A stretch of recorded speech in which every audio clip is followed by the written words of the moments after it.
programa Constru Business. Constru Business. Oferecimento Engie Plus Construtora e Incorporadora.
Olá, estamos começando mais um programa Constru Business.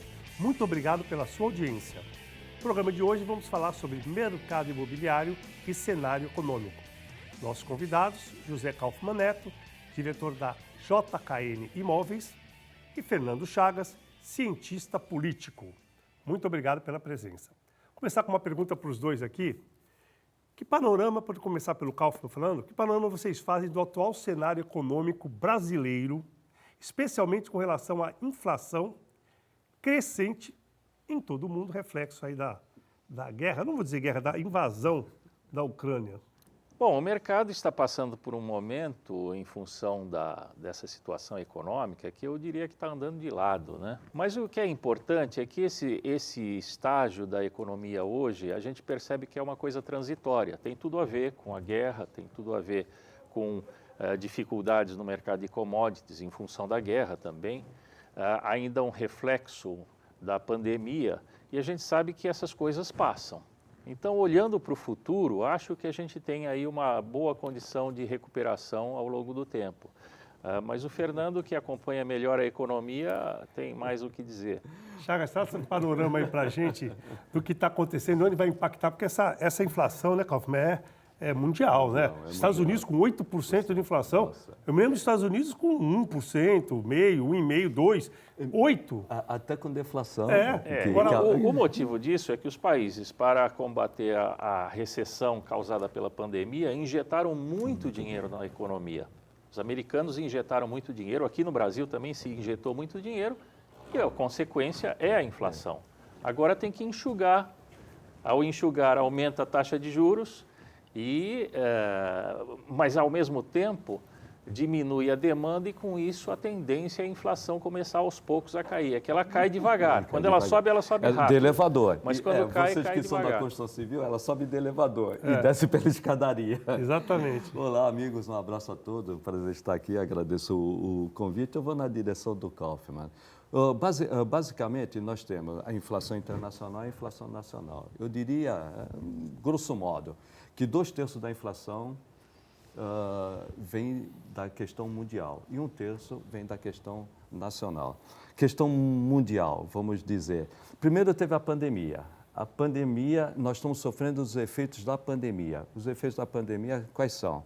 Houve uma interrupção na cadeia de distribuição de suprimentos. Isso, logicamente, com a escassez de suprimentos, insumos, aí levou o preço de principalmente matéria básica, matéria-prima e insumos para a fabricação dos produtos. A Ucrânia e a Rússia representam 20% da exportação de matéria-prima do mundo, principalmente petróleo. Num caso que abala muito aqui a nossa economia, o agronegócio, a Ucrânia, o fertilizante. Gás também. Gás, trigo, milho. O pão subiu graças à guerra. Trigo, milho, macarrão, o pastel. O petróleo, que tudo depende do petróleo, né? E 20%. E nós aqui não dependemos do gás da Rússia. A Europa depende do gás. Aí, para terminar, né, esse cenário, uma tempestade perfeita, né, esse termo não é meu, né, do Delfim Neto, tempestade perfeita, né. A China entrou em lockdown, principalmente o Porto de Xangai. O Porto de Xangai é o maior do mundo e interrompeu a distribuição aí de produtos acabados. Então, nós tivemos a questão da pandemia que interrompeu a distribuição de componentes, insumos e suprimentos. Veio a guerra, vamos chamar de guerra, mas é a invasão da Rússia na Ucrânia. Matérias-primas, as commodities. E a volta da Covid e o lockdown. E o lockdown, porque é o maior porto. E lá se exporta tudo, se exporta tudo. Isso impactou, escassez impacta. Inclusive, a nossa inflação mundial, quando eu digo a nossa inflação mundial, não é de demanda, é de oferta. Nós não temos oferta. Isto complica. Aí limita muito a atuação do Banco Central.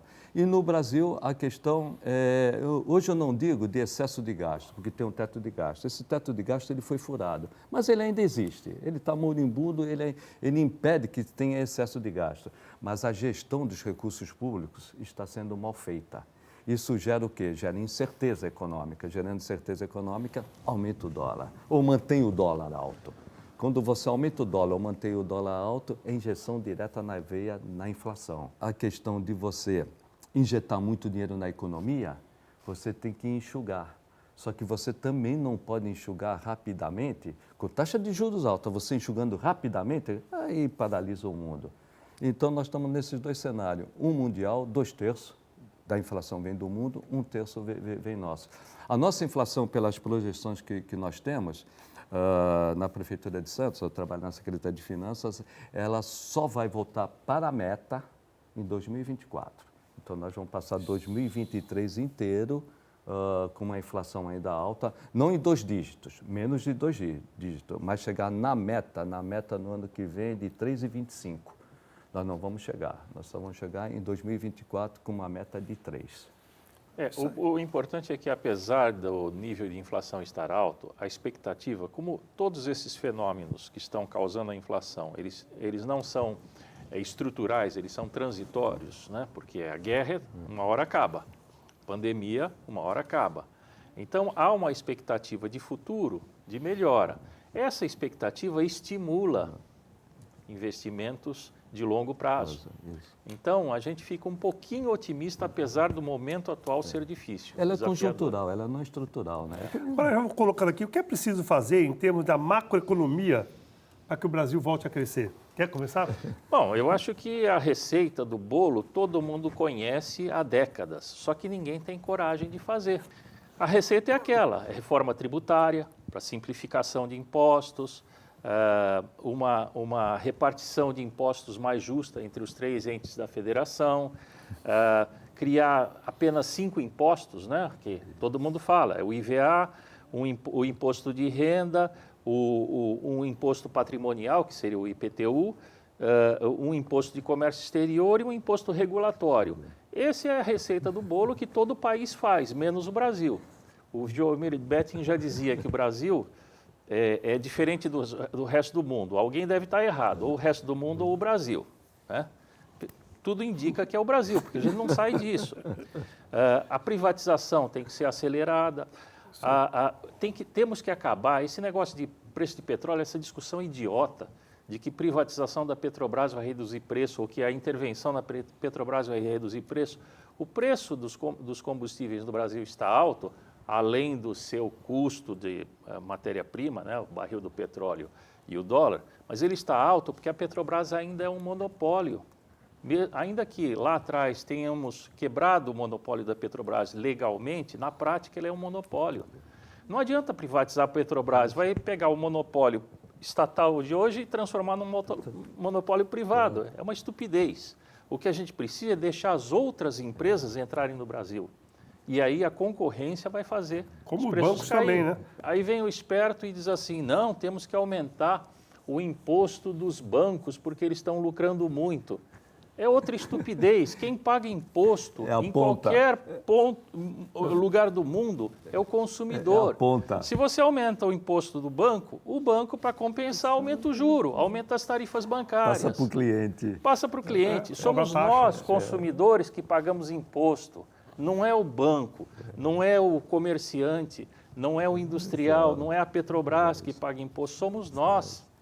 Então tem que simplificar Barroso, e eu tornar assino justo esse embaixo o que o processo. relator falou. Como isso aí, Kaufmann, eu concordo plenamente.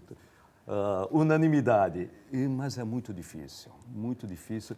Com este Congresso ou com outro Congresso é muito difícil. Isto é fundamental para melhorar a macroeconomia. Em vez do teto de gasto, que no mundo inteiro não tem um teto de gasto tão rígido, tem teto de gasto, mas não tão rígido, eu mudaria, Kaufmann. Eu faria uma meta de endividamento e tentaria flexibilizar, principalmente, como o Kaufmann falou, a gente tem uma expectativa e precisa de investimento. Então, flexibilizaria, terminaria o teto, fixaria um teto de dívida pública para ter dinheiro para investimento. Enquanto não se faz tudo isso, eu incluiria, aí é mais utopia, a reforma política. Mas Sim, aí. Ninguém vai. A reforma política só ocorre em momentos de ruptura. Ou quando você vira uma ditadura ou quando você sai da ditadura. De preferência, quando sai da ditadura. Porque virar ditadura ninguém defende. A gente tem que ir para o intervalo só em 30 segundos. O que o governo espera aumentando desse jeito a taxa de juros? Como que ele vai incentivar a produção? Se você sentado numa cadeira, por exemplo, você ganha mais com a aplicação financeira do que produzindo. Onde ele quer chegar? Até onde ele quer esse aperto? Até onde vai isso? Até onde isso vai ser benéfico para... A produção não tem benefício e aí hoje o Banco Central tem autonomia, mesmo quando ele não tem autonomia, é para combater a inflação. Só um dado. O investidor da Avenida Paulista, o industrial, não tem indústria, mas ele está lá, ele não vai investir na produção, ele vai para o mercado financeiro. Então. Aí eles incentivam o consumo. Bom, é que o governo não tem, o Banco Central não tem outra ferramenta além do juro. Não tem. Mas o Brasil não cresce. Não cresce. Para de crescer, porque quem vai montar uma loja, por exemplo, um shopping, tem que pagar, por exemplo, o aluguel, pagar sobre o lucro. Energia. Pagar energia. Se ele corre um risco de vir uma pandemia, tem que ficar. Se ele aplica o dinheiro dele hoje a 13%, 14% em renda fixa e PCA mais 5%, 6%, quer dizer, eu não sei onde quer chegar. Mas vamos para o nosso intervalo, depois a gente conversa, logo nós voltamos.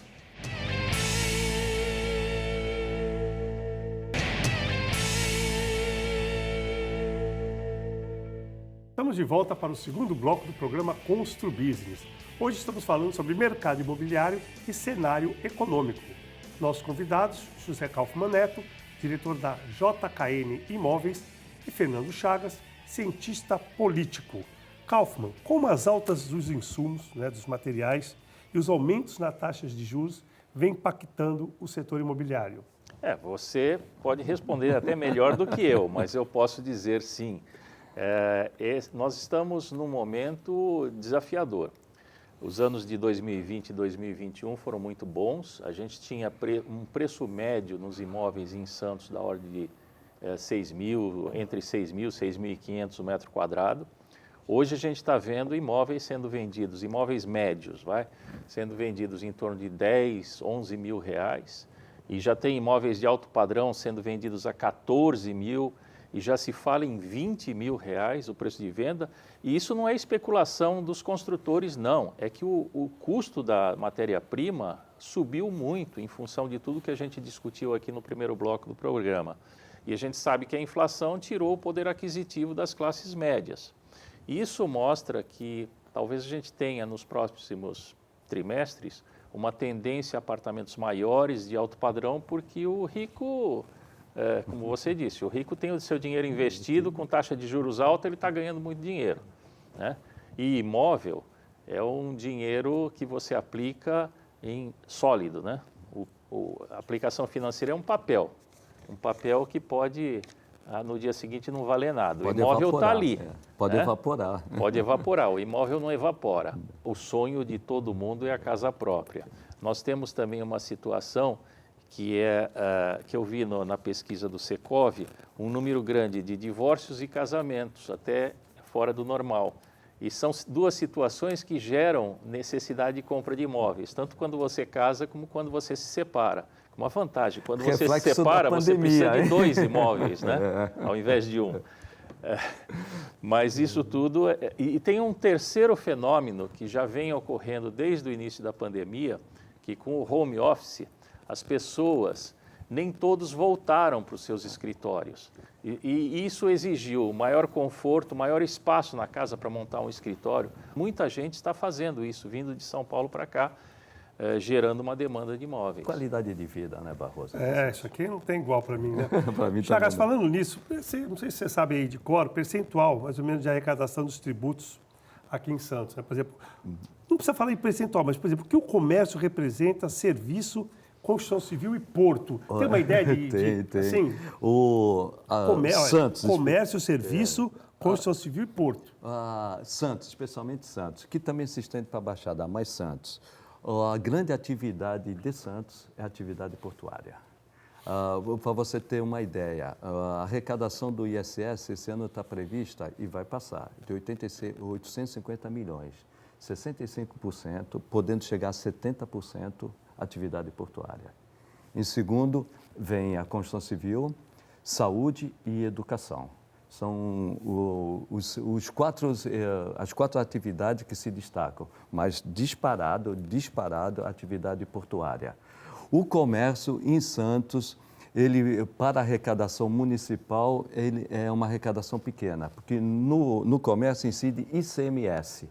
ICMS é do Estado e ele passa 25% para o município. E quando ele passa 25% para o município, a maior parte é o que nós estamos discutindo: combustível, energia elétrica e transporte. E quando fala de transporte, também transporte portuário.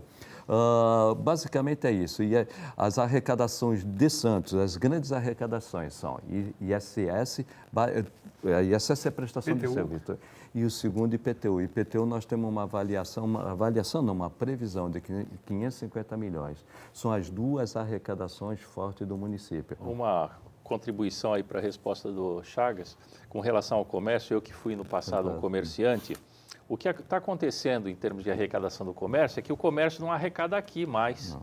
Hoje você tem o comércio eletrônico, que acaba arrecadando ou no exterior ou aqui em grandes cidades que tenham vantagens tributárias. E você tem mesmo as grandes redes que vieram para Santos, elas transferem a mercadoria para cá a um preço, praticamente o preço de venda. Então, o valor agregado aqui é nulo ou até negativo. Então, o imposto é arrecadado na sede da empresa. Por isso, na reforma tributária, é difícil passar, mas se passar, vai inverter. Em vez de ser na sede, é no destino. Se mudar um imposto, por exemplo, se for IVA, por a própria telefonia, imposto... você tem as grandes empresas de telefonia com sede em Campinas ou no entorno de Campinas. Então, o imposto delas é arrecadado lá. Mas será que isso também não corre porque o ISS é muito alto aqui em Santos? Não, na maioria o ISS é baixo, na maioria, 2%, 3%. O que houve até um embate entre a prefeitura e os operadores portuários. Isso houve um embate. O ISS de Santos era 3%, enquanto que dos 10 outros municípios que têm portos, o ISS era de 5%. Aí nós elevamos para 5%, e o dos bancos 5%, né? Da construção civil 2%. A construção civil é baixo para incentivar o emprego. Para o município, o fundamental é gerar emprego, porque gera renda. E quem mais emprega é a construção civil. É que a gente fala, eu já falei isso em alguns programas, eu volto a falar.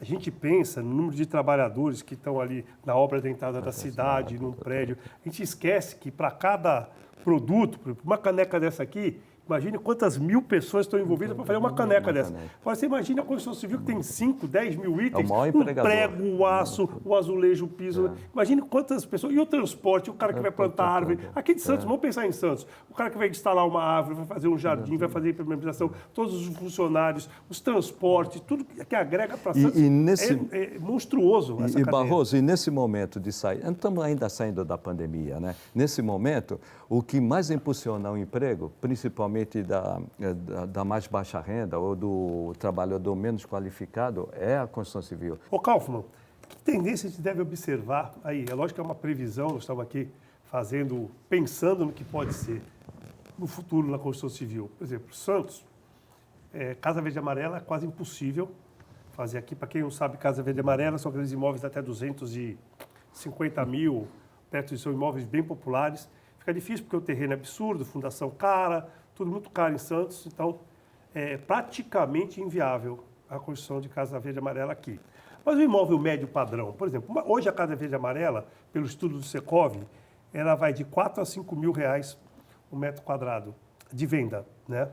Aqui em Santos, inclusive, é o metro quadrado mais caro que tem a Casa Verde e Amarela, justamente por esses motivos que eu já expliquei anteriormente.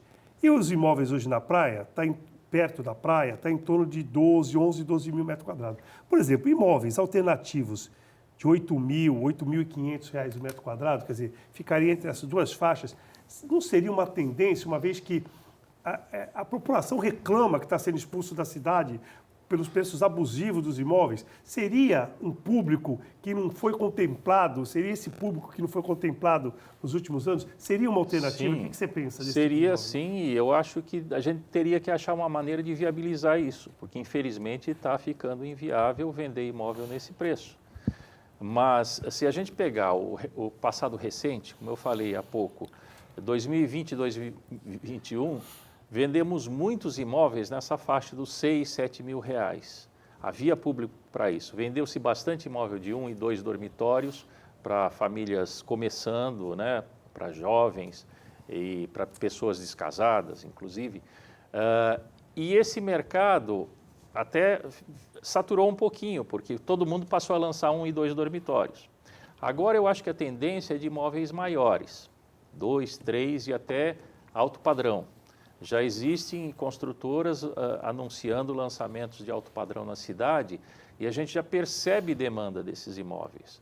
Agora, esse imóvel, para atingir esse público médio, é difícil, porque com o custo de construção de 6, 7, mas o custo do terreno e custo tributário, ainda que o imposto seja baixo, mas ainda assim você tem custo de venda, de promoção de venda, é inviável. É difícil, muito difícil. Além do risco, porque o construtor só apura o lucro nas últimas unidades vendidas. Até então ele está pondo dinheiro, ou está pegando dinheiro no banco para financiar a construção. E aí ele paga juros. Isso fica claro no NCC. O NCC ele tem subido muito, tá? Quase 12% no NCC. Pois é. Então, eu acho que nós estamos... para quem não sabe, é o que varia o custo da construção. É eu acho que nós estamos num momento que esse tipo de imóvel médio está começando a ficar difícil de viabilizar na cidade de Santos. Nas cidades vizinhas ainda não se consegue, mas na cidade de Santos está ficando visível. Então, a construção, na verdade, vai para o imóvel de alto padrão, vai para o imóvel para atingir uma classe de público de poder aquisitivo mais elevado, que Santos, essa está imune à inflação, porque ela tem o seu dinheiro aplicado. Eu trabalho lá no IPTU. Em Santos não tem terreno, né? Tem uma escassez de terreno, não tem estoque de terreno, né? E onde teria terreno bom para fazer esse tipo de produto, você tem o impacto do proteção histórica, que é o centro da cidade. Seria o centro da cidade que daria um outro programa para a gente falar sobre isso, né? Poderíamos até fazer um sobre isso, né?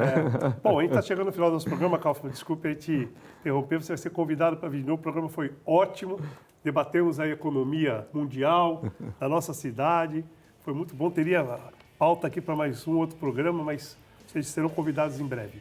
Quero muito agradecer você, Kaufmann, pela presença, ao Chagas. Quero agradecer também a audiência do telespectador e dizer que na próxima semana estaremos de volta, se Deus quiser. Grande abraço e até lá.